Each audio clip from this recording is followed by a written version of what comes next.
Sa ngayon nga po, wala naman po tayong namataan na sama ng panahon sa loob ng ating area of responsibility.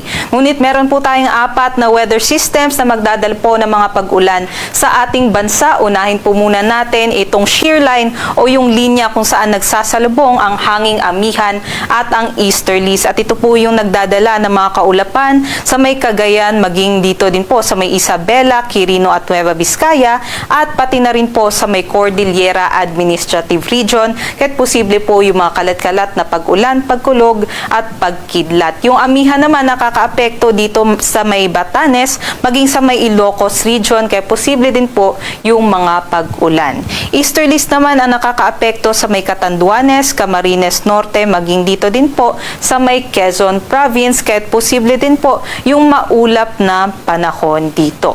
At lastly, yung Intertropical Convergence Zone or yung pagsasalubong ng hangin galing sa Northern and Southern Hemisphere, ito po yung nakakaapekto sa may Palawan, maging dito din po sa malaking bahagi ng Mindanao, particular na po sa may Basilan, Tawi-Tawi, sa may Sulu, maging dito po sa may Zamboanga Peninsula at sa may Sorsogon and Davao Region, kaya't posible po sila makaranas sa ngayon ng mga maulap na panahon.